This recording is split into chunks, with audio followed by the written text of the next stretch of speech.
we increase the amount, the concentration of burnable absorbers. If you increase, you obtain the green curve. It means burnable absorbers last longer, and you have a very big difference of reactivity near end of cycle. The opposite happens if you decrease the concentration.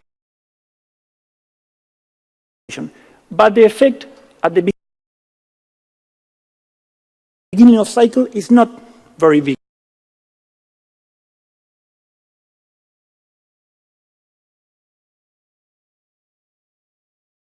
So if you want to have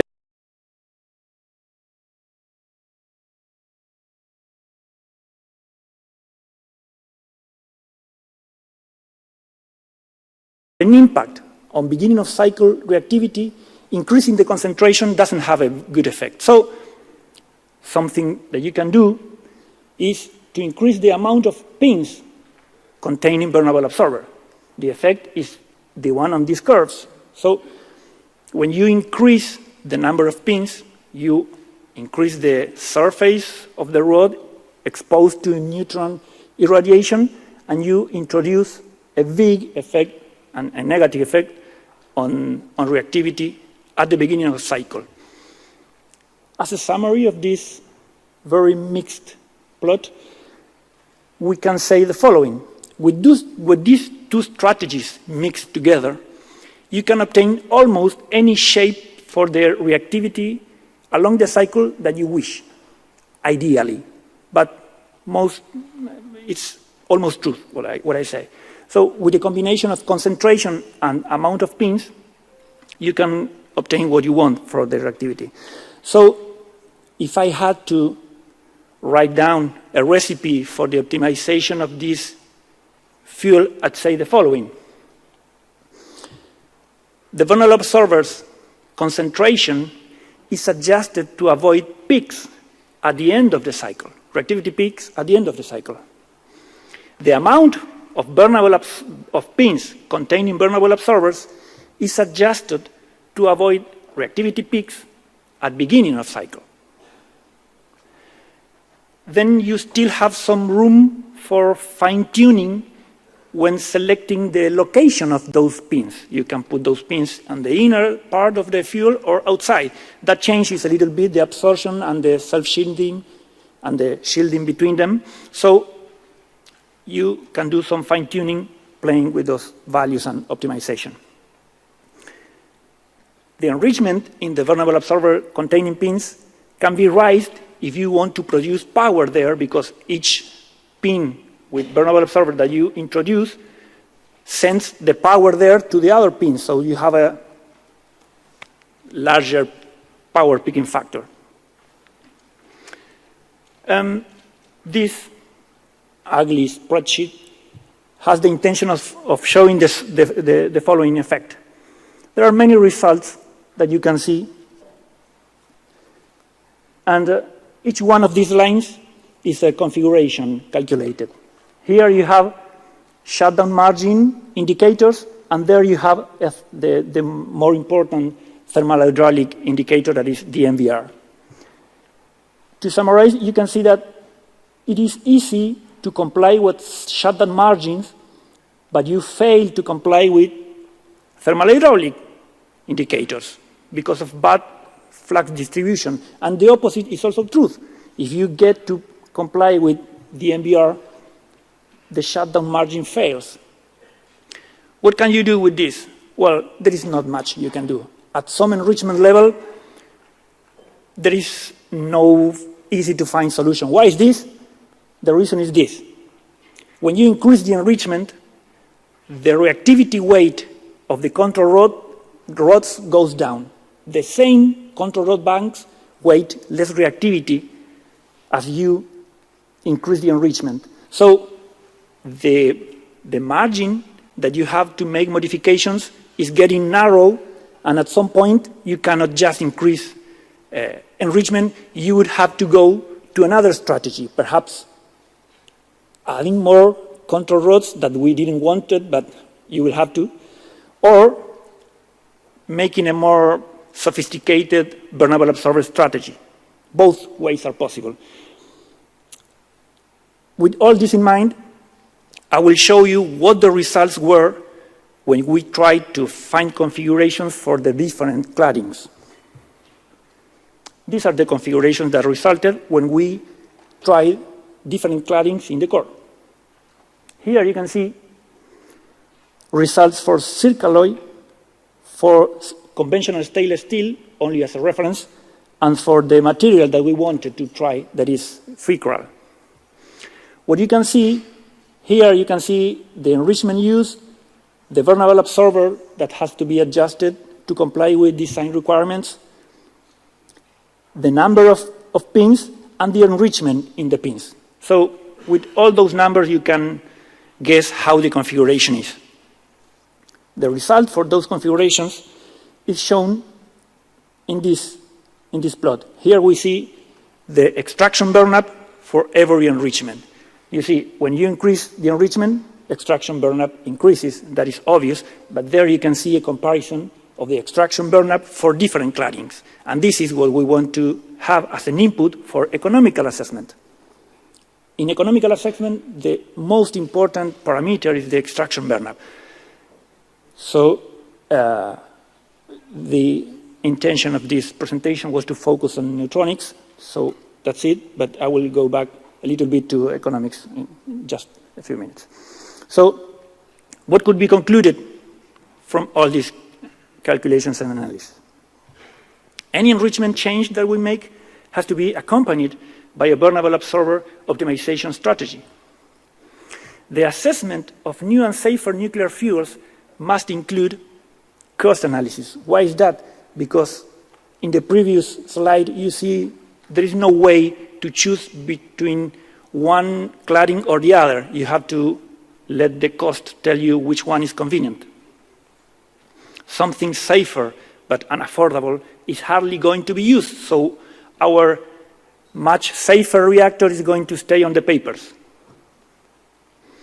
We were able to find configurations using FICRAL cladding with neutronically compensated enrichment and vulnerable absorbers concentration, so as to comply with core design requirements. The economical evaluation of these configurations has already been made and is in the process of peer review publication, so we have to wait for the answer of the reviewing committee. We found that it seems economically feasible to use FICRAL cladding and obtain safer responses in accidental conditions. And this is what I think, and what I consider, a very, very optimistic result for safer designs in the near term. Thank you very much.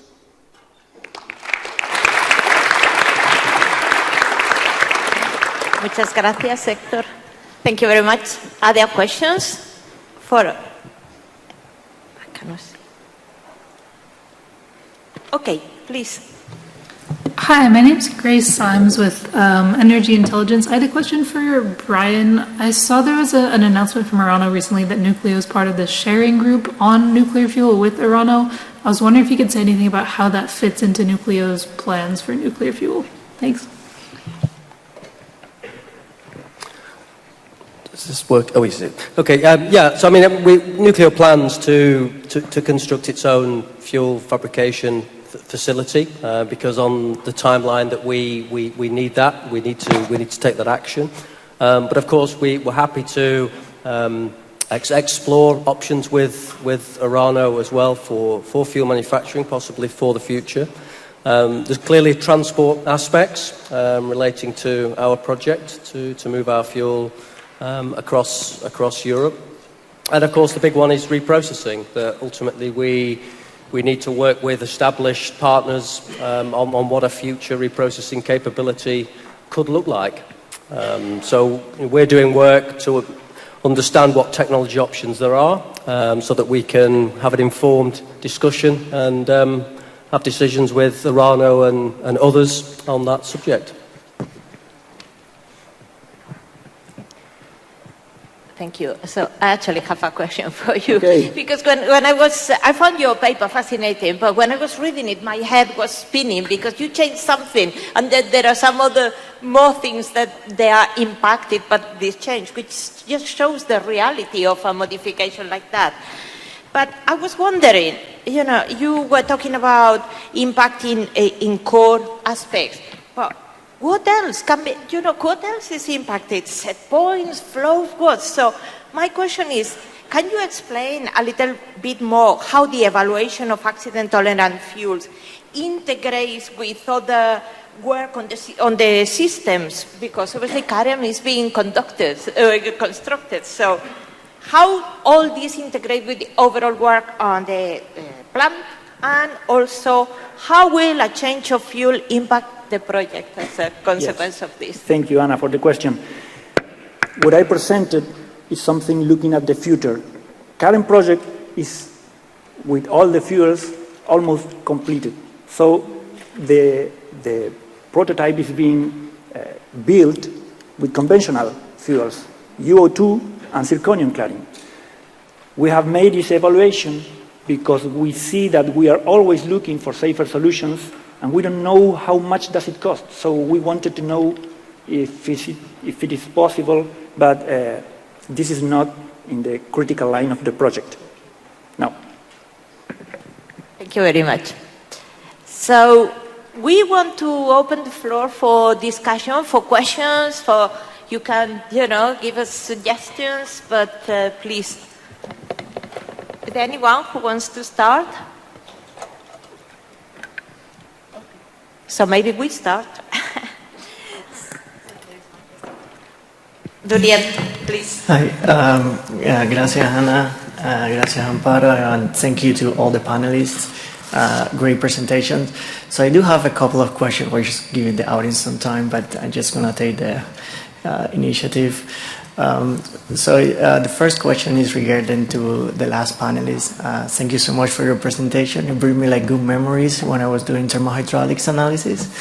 The question is, I know the evaluation was made on the performance and the departure for nuclear boiling, and I was wondering if you guys look into the chemistry of that cladding configuration, especially during accident conditions that could exacerbate any reaction in the fuel core. So that's question number one. Question number two is to the panelists of the high temperature gas reactors and the TRISO fuel. Thank you so much. I was wondering what your reflections are on the lessons learned from the past. TRISO definitely is not a new fuel type. We developed that from the 50s, 60s, if I remember. We started with biso. For those, I'm losing my hair, so that's why I got my history. Then we moved to TRISO. Then we have in the UK the Dragon reactor. We have pitch bottom unit 1. We have AVR. And we have a lot to build upon to capture all those lessons learned and made these renaissance of the TRISO fuel a better fuel. So I was wondering what your thoughts are on that. Thank you so much. Okay, so I start. No, we have not made any chemical experiences with the ATF. It's a neutronic evaluation. We have used all the open literature to know what are the advantages of figural cladding, and to before that to know what ATF to use. So the answer is no, we have not made those experiments, and what we have made focus on the feasibility of changing the cladding from the neutronic point of view. Thank you. Thank you for very interesting questions that put me back into my PhD time in new liquid disk reactors. At the end of my nuclear career, a professor from Romania told he's 45 years in nuclear, I'm 42 years in nuclear, and at the end of this career I'm coming to the beginning, to the fuel production. So I was not involved in this at that time, it was long before my time. Nevertheless, the crucial issues that I have learned from my older colleagues that were really involved in this HOBUC and nuclear facilities producing TRISO is that really the quality is extremely, extremely, extremely important. Because also one of the presenters in the session before told how it's important to have a very good quality of TRISO. With 0% of error, it is impossible. A small percentage of error is always there, but nevertheless, this QC issue, and that is a challenge for the next facilities. To try to automate these qualities, because when you make some quality tests in the labs, it is always too long, you know. So that is really a very interesting challenge, and thank you for this question. That's the point, because also nowadays the new TRISO production facility are more or less the prototypes, lab prototypes, the EGRs. At least I'm not sure that there is a new industrial facility producing TRISO fuels in this moment all over the world. Let's let the past in Germany, that in South Africa, because of some financial reasons, yes, there are facilities. So the QC should be improved. That is the point. Thank you. There is any other question, please? Please, we have the panelists here. So any question from the floor? Sorry. Thank you very much, Hasibur Rahman from IAEA. A very insightful last presentation, and I have a question. Your analysis basically showed that the fecal cladding, obviously in terms of neutronic performance, showed better results. But what about the thermodynamic analysis? What about the melting point of fecal, which is much lower as compared to the zirculi 4? So does it not hurt the overall concept of accident-tolerant fuel or advanced technology fuels? Yes, thank you for the question. As far as I have read, the severe accident,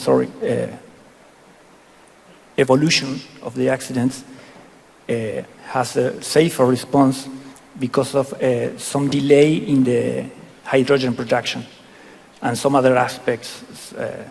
It has to do with more mechanical resistance and oxidation resistance and less hydride production. So I think from the safety point of view, it's been evaluated, and you can find open literature showing results of simulations in very different scenarios where the free crawl, among other ATF fuels,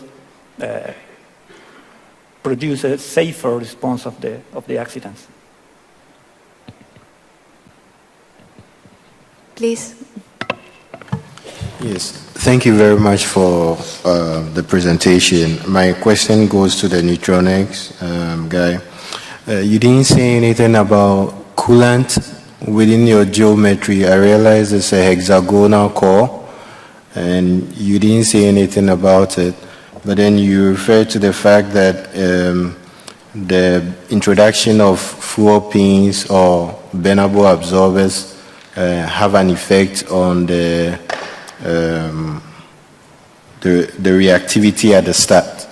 Now, if one decided to look at different coolants and even probably introduce vacuum, what would be the effect on the calculations that you did? Thank you. Thank you for the question. I have just found you. I didn't know where you were.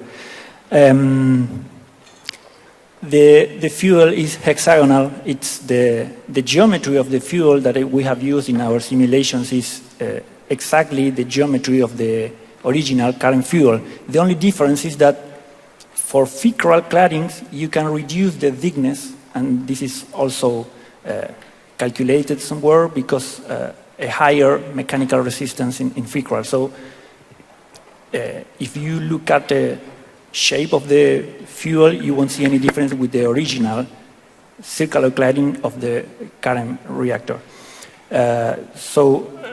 Yes, it's hexagonal geometry. And the second question was regarding void, right? Coolant void. Okay. coolant void reactivity and coefficient is negative, and it's mainly produced by resonance widening of uranium, by spectral shift There are two effects producing the negative reactivity. One is the decrease on the moderator, and the other is the shift in the spectrum. Both effects affect the same way, and the cladding is not making a significant effect on that coefficient of reactivity. I hope I answered your question. Good, thank you. Yes, please. Yes, thank you for the presentation. Sébastien Zoray from IRSN, France. Regarding the last presentation, I would like to know if you have evaluated the impact of such an optimized, I would say, vulnerable assembly on the fuel management, if we are during the life of a plant, and also on would it be more difficult to find the, I would say, most penalizing, more case in the design basis accident, for example? Thank you again for the questions. I didn't explain in much detail because of a short time, but the simulations included the refueling strategy of the core. So the results that I have shown are the extraction burn-up of the equilibrium core after at least 10 refueling operations. So the effect that you ask is taken into account, and the cycle length is such that the refueling is produced when your design requirements say you have to refuel. So I think I answered the first question. Regarding the second question, no, design basis accident do not change because perhaps the specialist in safety here can answer, but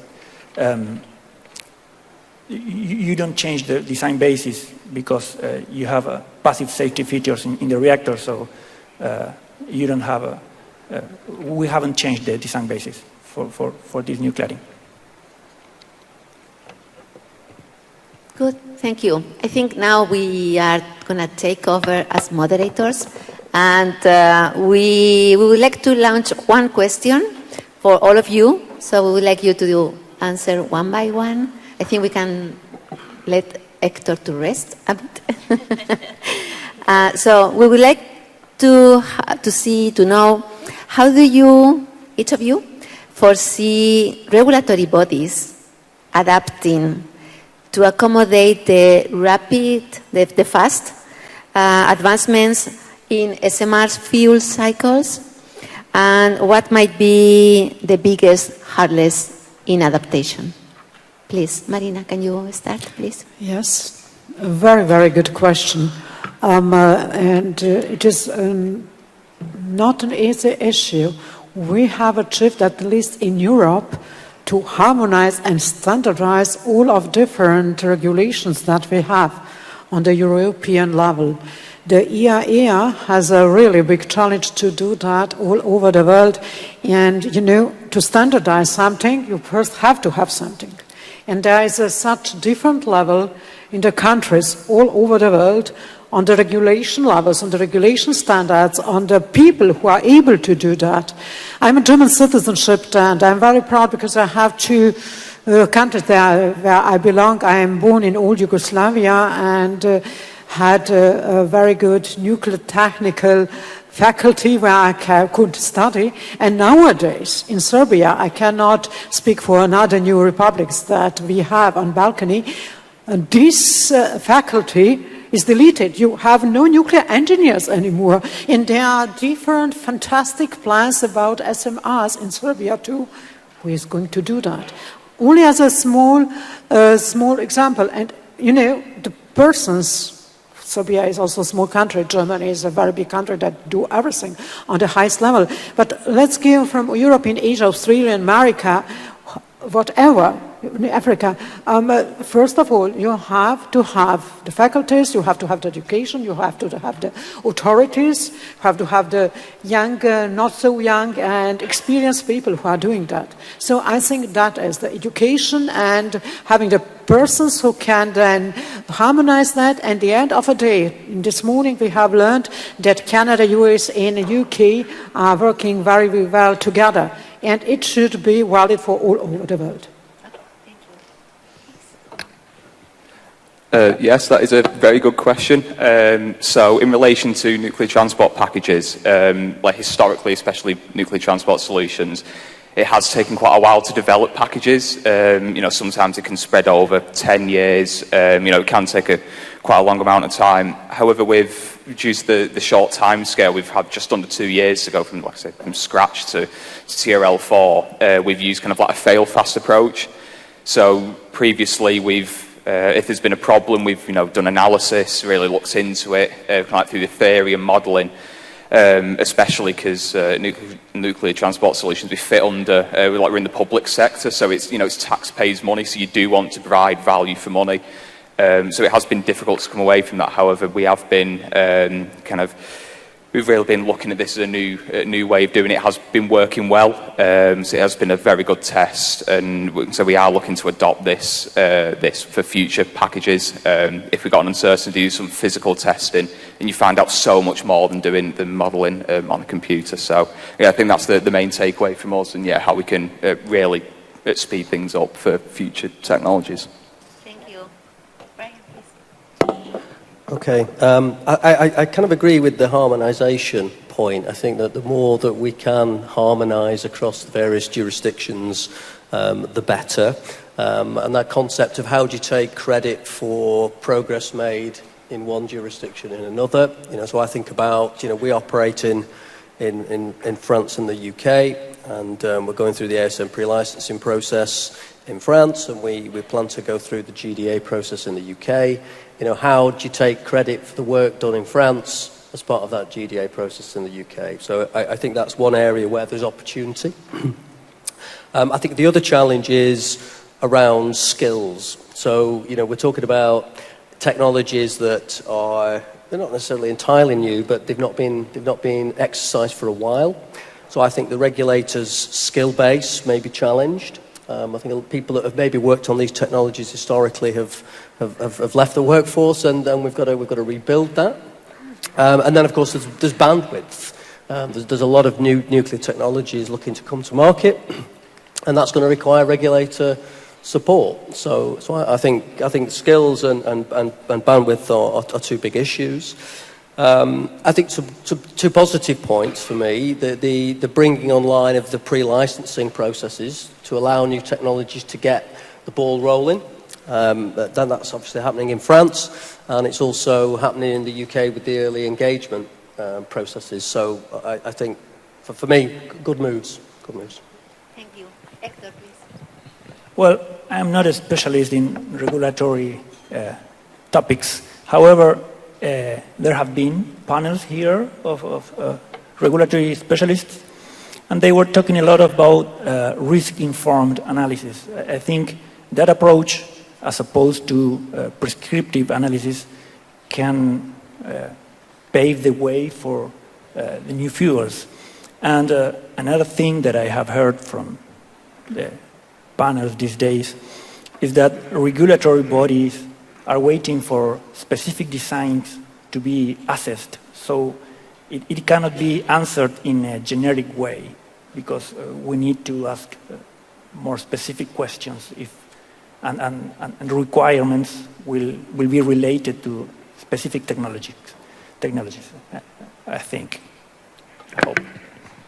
Thank you very much.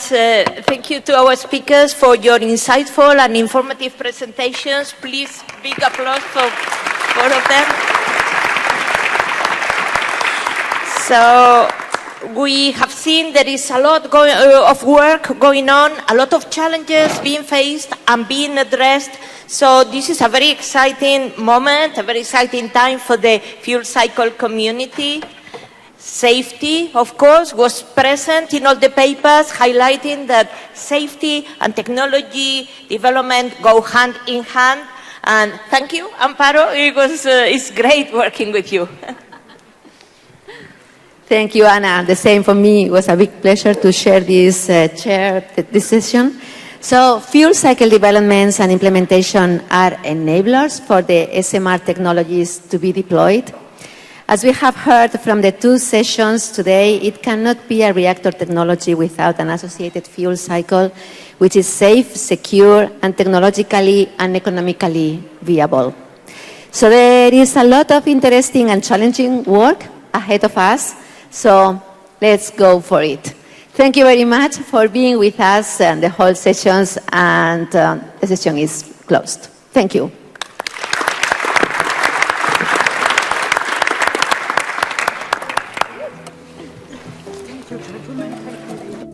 You and me, we used to be together, every day together, always.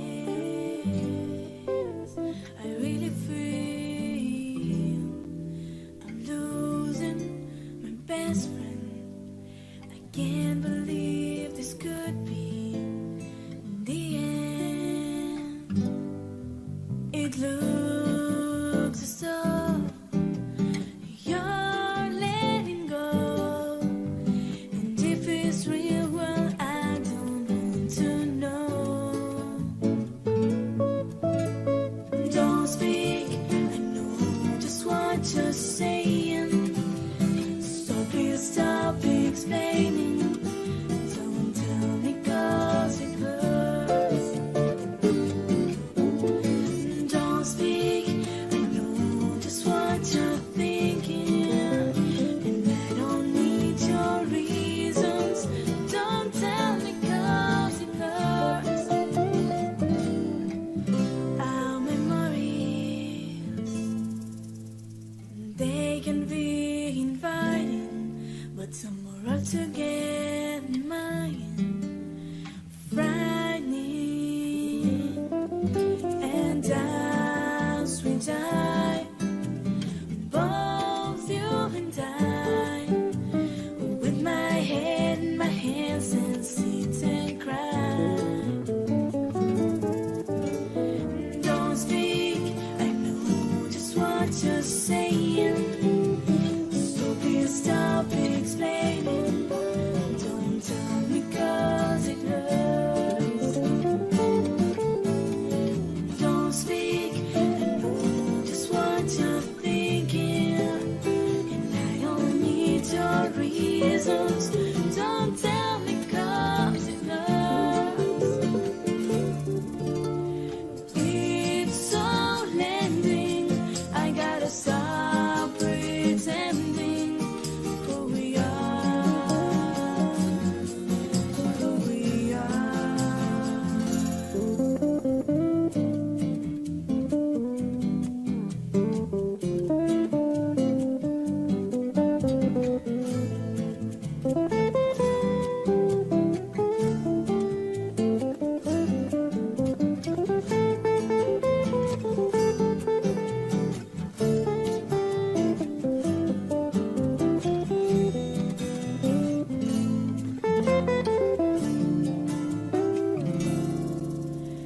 You and me, I can see us dying. Are we? Don't speak, I know just what you're saying, so please stop explaining. Don't tell me 'cause it hurts. Don't speak, I know just what you're thinking, and I don't need your reasons. Don't tell me 'cause it hurts. Don't speak,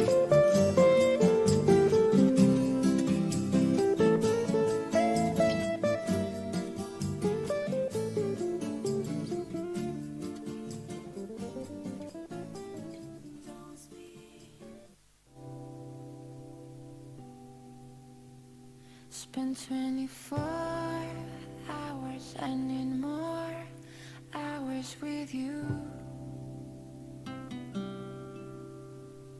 You spend the weekend getting even.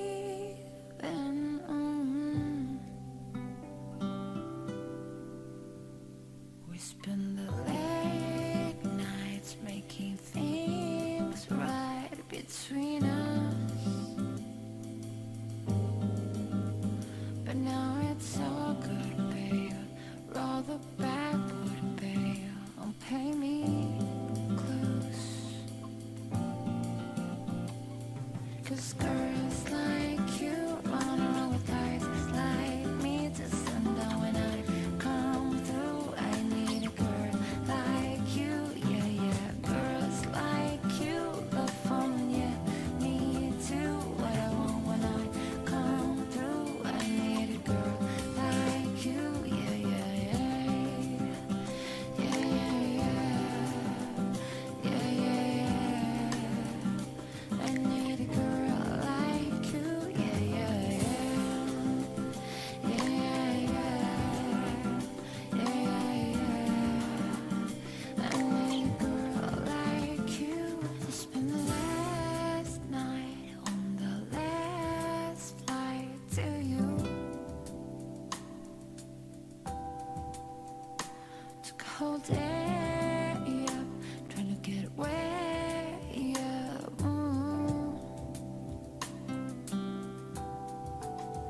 We spend the daylight trying to make things right between us. And now it's all good, babe. Roll the backwood, babe, and play me close. 'Cause girls like you run around with guys like me till sundown. When I come through, I need a girl like you, yeah, yeah. Girls like you love fun, yeah, me too. What I want when I come through, I need a girl like you, yeah, yeah, yeah. Yeah, yeah, yeah. Yeah, yeah, yeah. I need a girl like you. Maybe it's 6:45. Maybe I'm early alive. Maybe you're taking my shit for the last time. Maybe you know that I'm drunk. Maybe you know you're the one. Maybe I'm thinking it's better if you drive.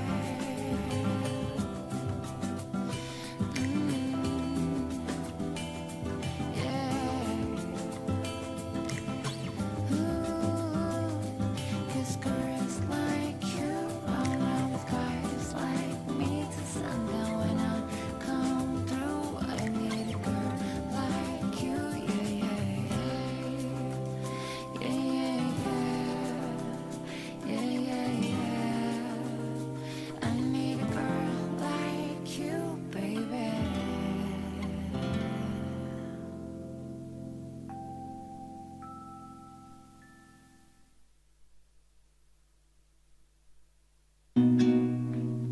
Ooh, yeah, yeah.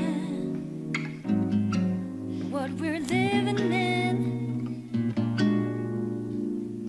let me tell ya, it is a wonder man can eat it all. With things so big that should be small. Who can tell the magic spells we've been doing for us? And I'm giving all my love to this world, only to be told I can see and breathe.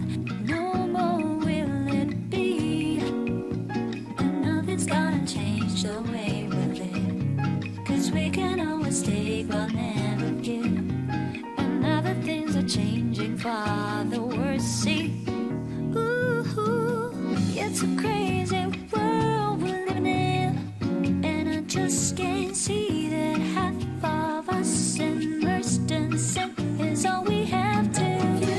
Just made up virtual insanity now. Always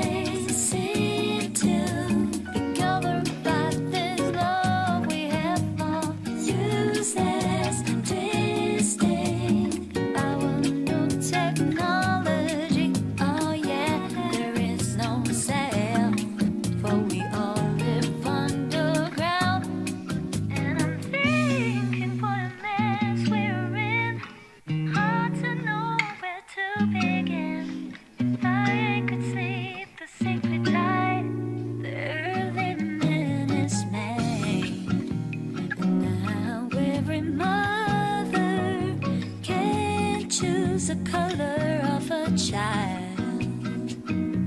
That's not nature's way. Well, that's what they said yesterday.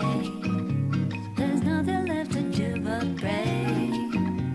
I think it's time I found a new religion. Oh, it's so insane to synthesize another strain. There's something in these futures that we have to be told. Futures made of virtual insanity. Always seem to covered by this love we have for useless, useless, our new technology. Yeah, there is no sound, for we all live underground. Yeah, futures made of virtual insanity. Whoa.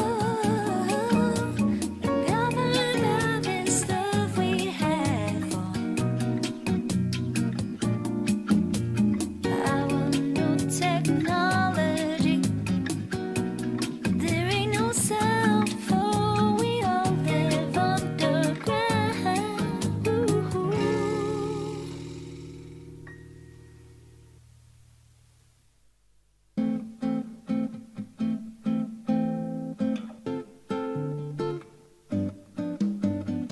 I can believe the things that happen to me. I guess that I should have seen a long, long time ago. Letters you write don't help me get through the night, so I just turn up the light and sleep here all alone. All the love in the world, I'll be sending you, girl. All the love in the world. Time after time, I put my life on the line, but ain't committed no crime, so take what you can find. Forget what I say, 'cause I keep running away. I only live for today, but I'm one day behind. All the love in the world, I'll be sending you, girl. All the love in the world. I can believe the things that happen to me. I guess that I should have seen a long, long time ago. Letters you write don't help me get through the night, so I just turn out the light and sleep here all alone. All the love in the world, I'll be sending you, girl. All the love in the world. All the love in the world, I'll be sending you, girl. All the love in the world.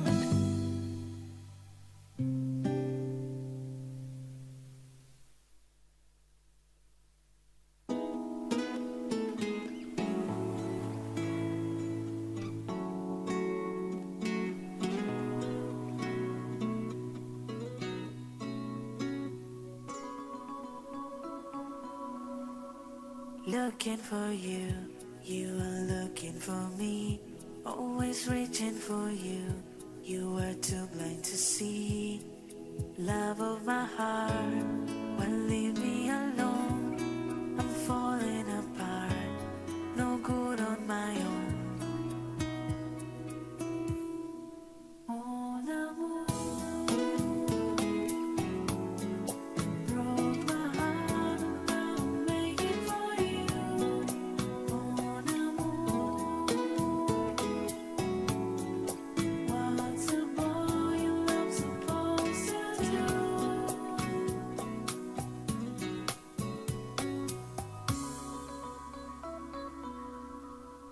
throw it away.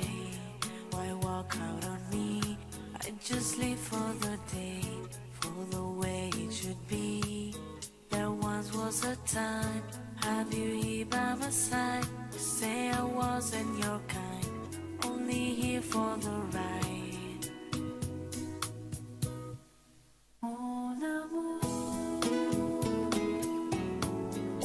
broke my heart and I'll make it for you. Mon amour, what's a boy in love supposed to do?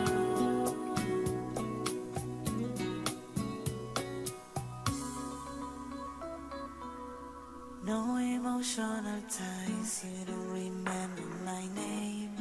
I lay down and die, I'm only to blame. Of love of my heart, it's up to you now. You tore me apart, I hurt inside out. Oh, l'amour broke my heart and I'll make it for you. Mon amour, what's a boy in love supposed to do? Mon amour, broke my heart and I'll make it for you. Mon amour, what's a boy in love supposed to do?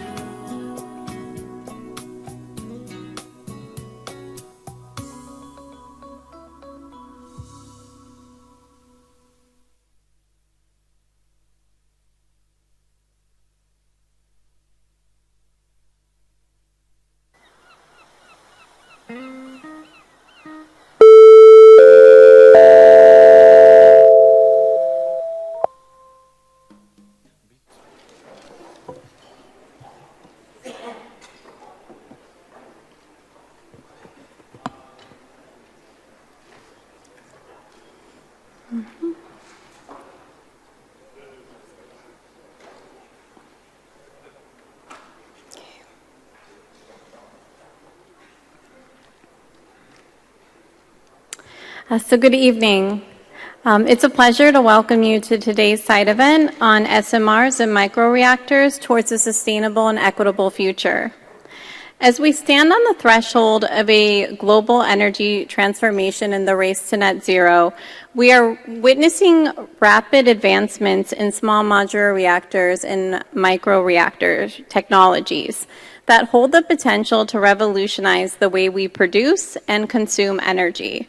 These technologies promise to provide safe, scalable, and flexible energy solutions for both electric and non-electric applications, positioning them as a crucial piece of the puzzle in our journey to a net zero future.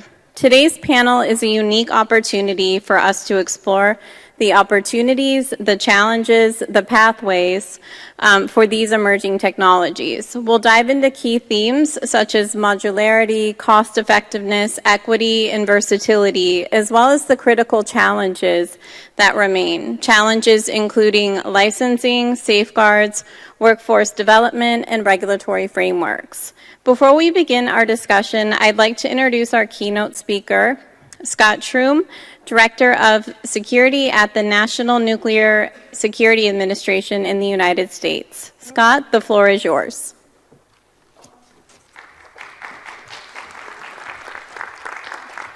All right. Thank you for the introduction, Christine, and also for inviting me to speak. It's an honor and a privilege to be here, and it was a pleasure to meet all the panelists this evening.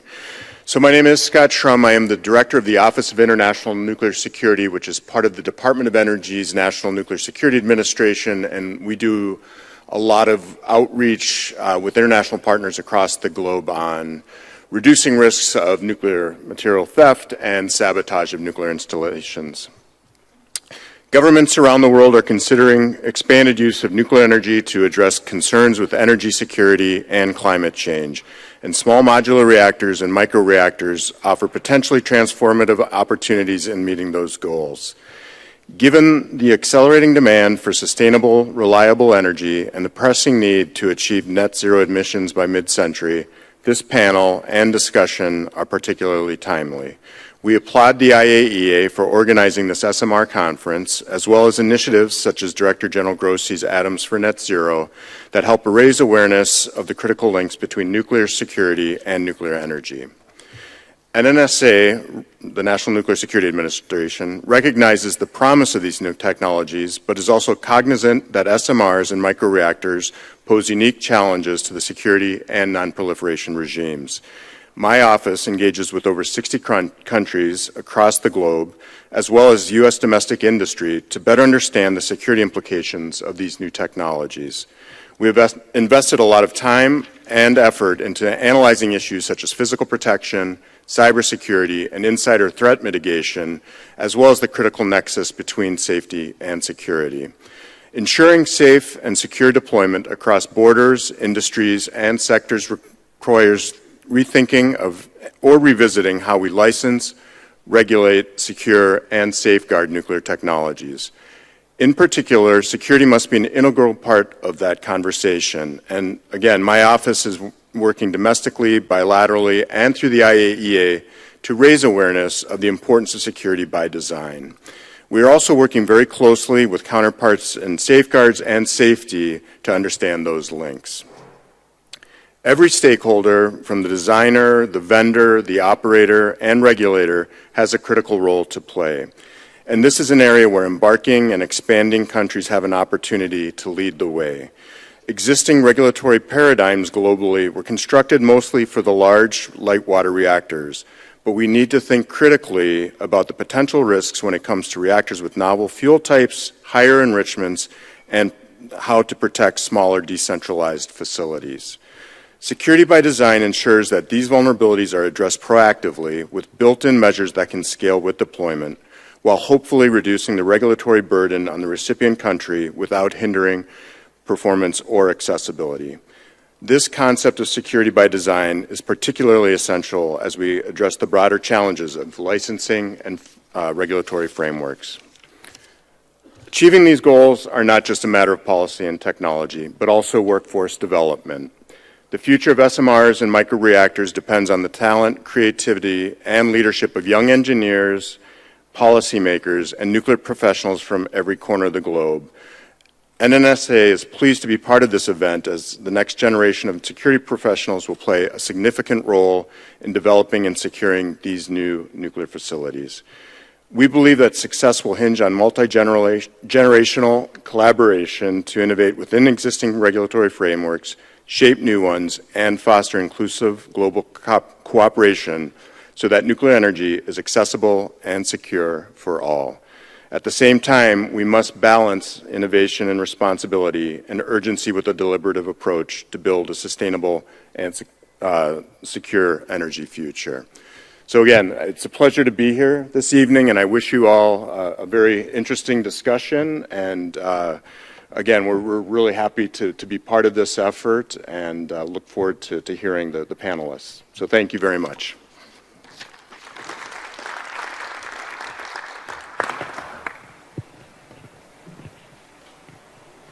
Thank you so much, Scott, for those insightful remarks. So now we're going to transition into our panel discussion. Today we're excited to have 6 seasoned and young professionals here with us from across the globe with perspectives on operations, finance, security, and policy. So I'll start introducing them from my right to my left.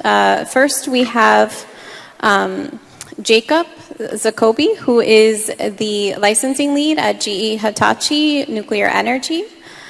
We also have Khalid Kasadnik, who is the commissioner of the Jordan Atomic Energy Commission. We have Festus Kwanzaa, who is a financial analyst at the Ghana Atomic Energy Commission. We have Maddie Cohen, who's a research associate at EFI Foundation. We also have Jeremy Whitlock, who's a senior technical advisor in the IAEA Department of Safeguards. And we also have Angela Abadi Zapata, who is a security inspector and evaluator in the Colombian Ministry of Energy and Mines. So thank you all for joining us. So to get started, Khalid, Festus, and Jacob, as you explore the potential of SMRs and microreactors in your respective countries, whether for desalination, addressing desalination needs in Jordan, or addressing Ghana and Poland's growing energy needs, what are specific regional and local factors that influence these decisions? And so maybe we'll start with you, Jacob. Absolutely. Good afternoon, everyone. Thank you, Christine, for inviting me to this panel. I'm glad to sit next to all of you to discuss those topics. And thank you, everyone, for listening to this debate. I'm Jakub. I'm coming from Poland. I'm representing GE Hitachi Nuclear Energy, so a vendor perspective. I'm working since the beginning of my career as a licensing engineer, and I want to share with you what I think, what the company represents, and what is needed as well in Poland. So first of all, GE Hitachi is part of GE Vernova, so we are proposing to deliver clean energy solutions for our customers around the globe. We provide renewable solutions, we provide grid solutions, we provide nuclear solutions by GE Hitachi. And GE Hitachi is developing the BWX-300 reactor together with our customers and our partners around the globe in the United States, Canada, Poland. In those countries, we have organizations, OPG in Canada, TVA in the United States, OSGE in Poland, which agreed to collaborate to develop the standard design for our SMR. We developed this technology because each of the countries, each of the companies require clean solutions to deliver energy for their customers. In Poland, we have a grid that is most relying on coal energy, thus we are transitioning from coal to nuclear. The sizing of the coal blocks today is in 200, 600 megawatt electric range, so the BWX-300 with 300 megawatt electric output perfectly fits to the Polish energy grid. That allows us to transition, but that also gives us some risks and some challenges, but also opportunities, which relate to the fact that we are not, Poland is not a nuclear country. So we will have to face those topics, and we'll have to develop the nuclear industry fast if we want to deploy those things quickly. Thank you. Khalid? Yeah, thank you. So I just want to give a different point of view, like from Jakub, because I'm representing the Jordan Atomic Energy Commission, which is the NPO of Jordan. So we are trying to promote the nuclear energy and introduce the nuclear power to our electricity grid. So we have, like in Jordan, we have two main drivers for like introducing nuclear energy. The first one is energy security, mainly that we need to secure our energy of supply. So we are we are from the Middle East, a Middle Eastern country, but without no oil and gas industry. So we mainly rely on the imports of our primary energy resources. So we need to diversify to have more security of supply. And the other reason is like for water desalination, that we also we have limited surface water, fresh water resources, and desalination is the only way to fulfill our water demand. So this is part of the energy water security. The other part, as Jacob has mentioned, that it's mainly like environmental issues and reduction of the emissions. So all around, during the life of the nuclear power program in Jordan, that firstly we have introduced, we start thinking of large nuclear power reactors, because at the time that we had in the market was available only like large MPPs. So we had some technical infrastructure studies, such as cooling water studies, siting studies, transportation of the heaviest equipment studies, like all related for this. Citing issues for large MPPs, and also some macroeconomics studies, and it was concluded that for Jordan that large MPP is basically too big. So we have a smaller grid. We don't have enough or we don't have abundant cooling water to cool those like big facilities, big reactors, and also for the investment. Like we have limited financial resources that we really need to go for like a smaller investments. So this is like the starting point for our SMR project, and based on this, like we are working for SMRs. To answer your questions, there's limitations, financial and technical. So I try to summarize. Thank you very much. Thank you so much. Festus? Thank you very much. Thank you to the IAEA for this invitation. I'm very happy to be here because I think it's really opportune. Ghana currently is pursuing a nuclear power program, and we find ourselves in the second phase of the milestones approach. So learning about SMRs is very, very opportune for us because we've done a lot of studies in the area of large reactors. So it's like a point of inflection where we transition and moving forward with the emergence of SMRs. So in relation to the question, there are several factors really that is driving Ghana in the direction of adopting nuclear power, and specifically the factors that could potentially influence our choice for an SMR reactor. The first that I would state will be our relatively smaller grid size.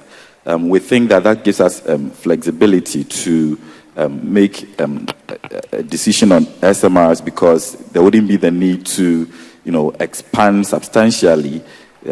So that's one factor that could drive us in the direction of SMRs. Another factor really is the geography generally of Ghana. So if you look at the location of Ghana, it's in West Africa, on the Atlantic coast. So the topography is favorable. The seismic conditions are favorable. The seismic conditions are favorable. The topography is favorable. We have abundant water supply on the coast that could help cooling. So generally, the geography of Ghana is also, favorable for deployment of SMRs. And finally, our economic development plan. We think that we are at a phase of our development where really industrialization is a critical part of our economic development strategy. So deployment of SMRs will be opportune to co-locate SMRs with industries and industrial parks. The government has a policy of actually siting an industry in each district of the country. And so deployment of SMRs will really support this kind of industrialization path moving forward. So these are three critical factors that's driving the decision to potentially deploy SMRs moving forward. Thank you so much. So one of the key advantages of SMRs and microreactors is their modularity, which allows for the deployment in diverse environments from remote regions to urban centers. And I think the panelists so far have touched a bit upon this. So Jeremy, from your role in the IAEA, how do you see safeguards by design being integrated into modular designs, specifically in remote or less developed areas? Yes, so absolutely we need to change the way we approach remotely located microreactors operating in possibly large fleets as well. What won't change are the objectives of the IAEA Department of Safeguards. That we will need to apply the same level of confidence measures. We just don't necessarily want to send human beings doing inspections at all of these remote facilities the way we do it today. So we can actually divide it up into two sides of the question. One is the delivery of these small units to these remote areas, because we can do some of the work before it even ships out from the supplier country. And then what happens when it's in the remote area. So if you look at the supplier country, we will need to go and verify the design of the technology before it's sealed up. These are largely going to be sealed units that arrive. Maybe they arrive fueled, but maybe they arrive ready to receive fuel. But in any case, the unit itself is pre-built, and the package arrives and in plug and play sort of thing. The Department of Safeguards needs to verify the design itself, and the reason is because we need to know that the facility is not being misused. And one of the ways you know that it's not being misused is that number one, it's producing the level of energy it's supposed to be producing, whether it's heat or electricity, and number two, the design is as they said it was going to be. It was designed. And so today we go to a construction site and we watch the construction of a facility. For these units, we will have to go to a third-party country, most likely, and visit a factory. And so that's one thing that we'll have to do, which is different. And when we verify the design, maybe it's multiple visits, maybe it's in a country under a different safeguards agreement from the customer country. So this is completely new. We'll probably then apply a safeguard seal to the design. So in addition to everything else that's done to this package to prepare it for shipping, whether or not there's fuel inside it, so even if it's not fueled, we likely will have to apply some safeguard seal, which then rides with the reactor to the customer country. And this is new, because that's normally we just start the safeguards when the technology is built at the site and the fuel is received. When it's installed, we will not want to be sending inspectors to these remote spots. There's resource issues with doing that. The very small reactors are going to have very small amounts of fissile material. There's cost-benefit issues here, but we still have to meet our safeguards objectives. But you can meet the safeguards objectives in much smarter ways today. So you can do this by having technology doing the monitoring for you. We call this unintended monitoring systems. So the rest of the nuclear industry knows these things as Geiger counters and neutron detectors that reside at the facility and do the monitoring for us. And even better, transmit the information to Vienna. So unintended monitoring systems and remote data transmission. We do this today in about 10% of our facilities on the planet. We need to do it for sure with these types of facilities. And by the way, the remote data transmission is done through secure VPN internet connections. And in some of these remote spots, you do not have that. And so there is an infrastructure issue. Way above the level of the technology designer themselves. The country needs to have good internet in these areas. And it's not just the developing countries. I come from Canada. We want to put microreactors in the north of Canada to where we currently have diesel generators burning 24/7, keeping the place warm and powered. And this can be done much better with nuclear technology. And we should be monitoring remotely the nuclear technology for security and maybe even operation, to have sort of a centralized controls center and safeguard. So there's a synergy there with the 3 S's as well.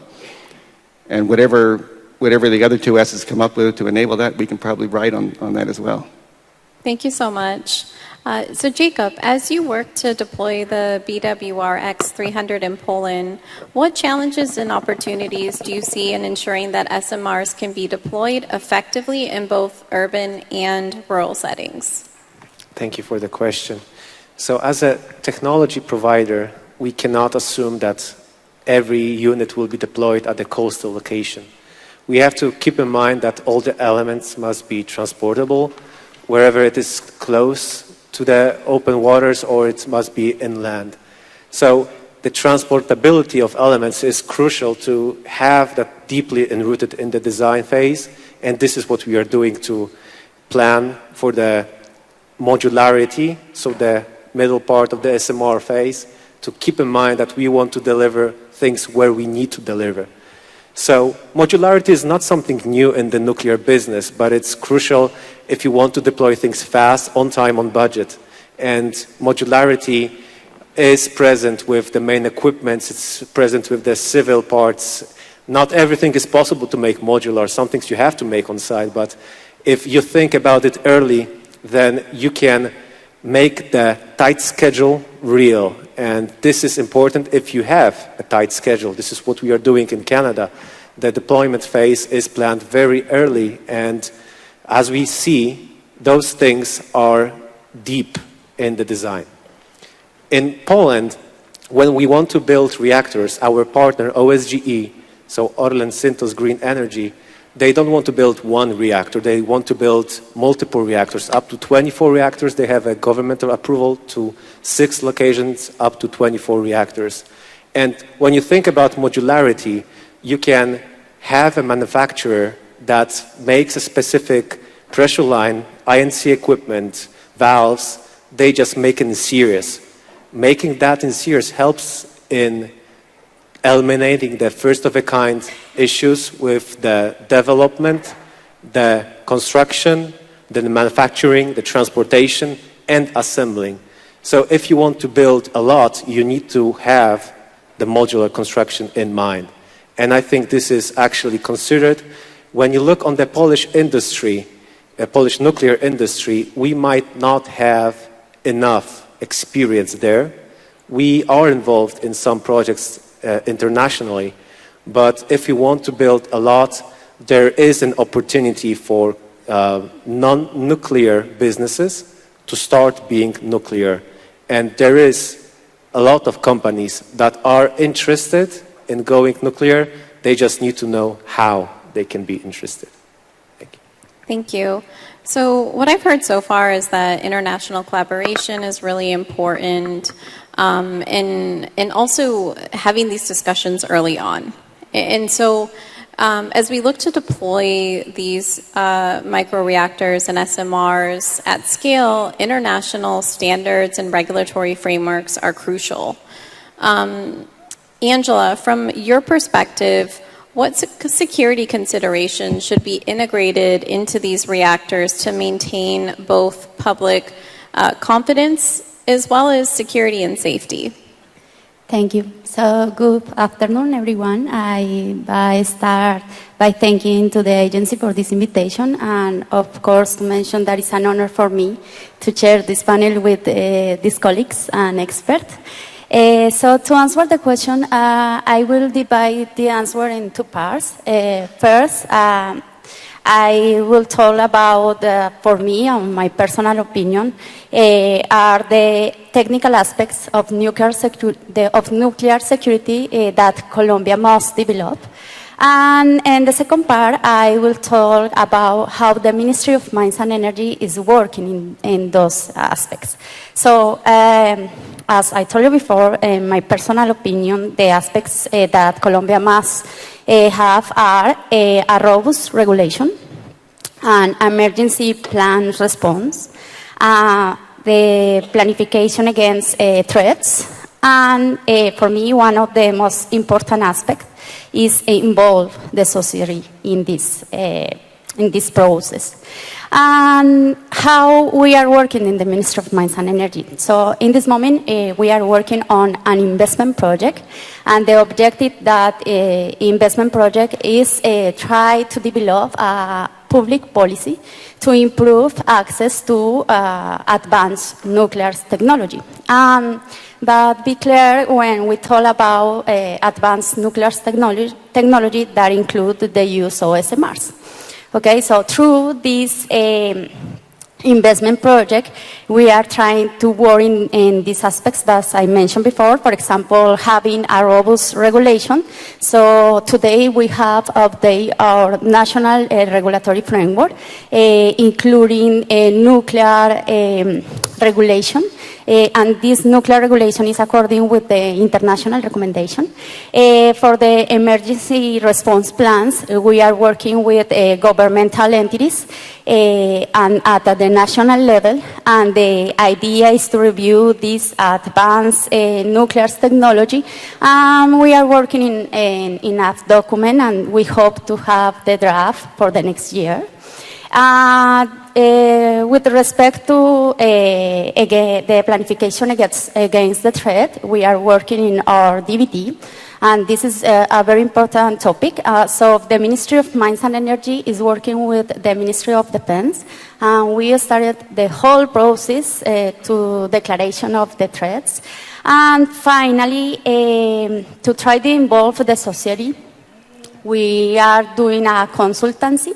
And the objective of this consultancy is carry out an analysis to identify the technical, social, and economic impacts associated with the use of these technologies. And one of the products that we expect to have is one document containing different strategies to communicate the benefits of the use of the SMRs. So, as you can see, we are doing our homework. I think it's a really powerful message that you're integrating social, economic, and regulatory aspects through one framework.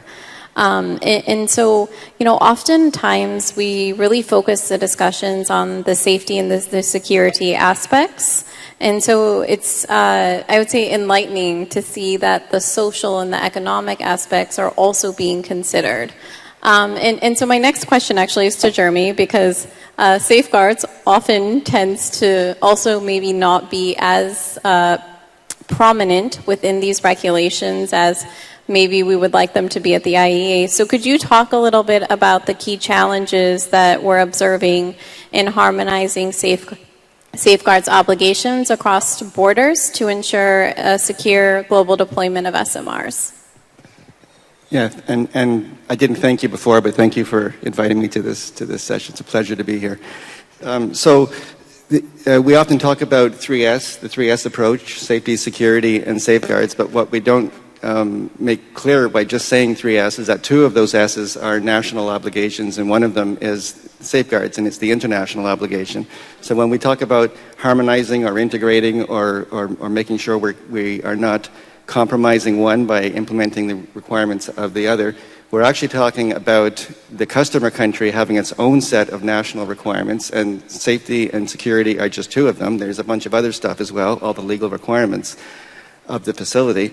And on top of that, we are bringing in safeguards. And traditionally, it was just brought in on top of that, after the fact, and imposed, and a lot of retrofitting happened of cameras and seals, and away we went.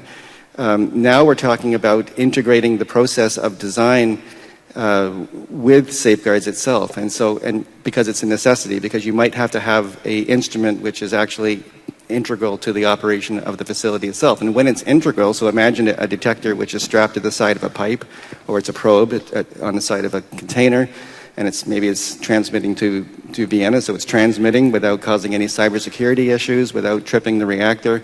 There's safety issues there, there's security issues there. So we need to make sure these interfaces don't cause any compromises with safety and security. And that is another reason to be starting early and talking at the IAEA. Now, the good news is that the safeguards requirements in customer countries do not change that much, because most of the countries that these plants will be built in are under comprehensive safeguards agreements, and they follow a template, and there are slight changes and slight implementation changes, so maybe the frequency of inspections is different, the intensity of inspections, but the concepts are the same. The national requirements for safety and security are largely based on, in many cases, the IAEA standards, and so that also doesn't change a lot in terms of concepts, and so there is a conversation will be very fruitful and that can be held in advance at the IAEA. And at the same time as harmonizing these requirements from a design point of view, we also have to look to our partner at the customer state, the various different customer states or member states. I call them customer states because I'm pitching it from the vendor lens, perhaps. They are going to be under similar safeguards agreements, but they may or may not have a strong safeguards authority in place. They may have almost no safeguards authority in place if they're a developing country that to date doesn't have much nuclear material. And so the responsibilities of the state today may be vastly different from what they will be when there's a reactor now operating on the site, regardless of who owns and operates the reactor. It could be owned and operated by a third-party country, for example. It could be floated in by a third-party country and be operated in the port. And the fuel may never actually leave the floating barge, and it may just disappear and go back to the host country and then be replaced. But while it's operating in the country, it's under the safeguards agreement of that country. And that country needs to have a strong, robust safeguards authority. So the agency does have resources to capacity build in newcomer states so that there is that strong safeguards authority, which is largely an office within the state nuclear regulator, so that it's stepped up accordingly and in time for timely deployment. Thank you so much. And beyond the IAEA, there's also other critical organizations like the EFI Foundation, where Maddie works, that's also helping to address capacity building in newcomer states. So Maddie, could you share how the Nuclear Scaling Initiative is supporting the creation of a regulatory environment that allows for the rapid deployment of SMRs and microreactors, while also maintaining this robust safety, security, safeguards framework? Yes, and good evening, everyone. Thank you so much for the invitation. It is such an honor to be here. My name is Madeline Cohen, and I'm a research associate at EFI Foundation. EFI Foundation is a nonprofit, nonpartisan organization in Washington, D.C. We conduct research and analysis on a variety of decarbonization technologies to accelerate the clean energy transition. Like many organizations and companies present here today, our research indicates that nuclear energy can play a major role in meeting many global objectives. 25 countries also recognize this at COP28 with the Tripling Nuclear Energy Declaration. But what does tripling nuclear energy actually mean? This is building 50 gigawatts of new nuclear per year, every year, until 2050. This is a drastically different picture than the current ecosystem we have today. In recognition of this challenge, EFI Foundation, Clean Air Task Force, and the Nuclear Threat Initiative, so a set of nonprofits, have launched the Nuclear Scaling Initiative through research, or NSI, through research and analysis, coalition and capacity building, and commercial convening.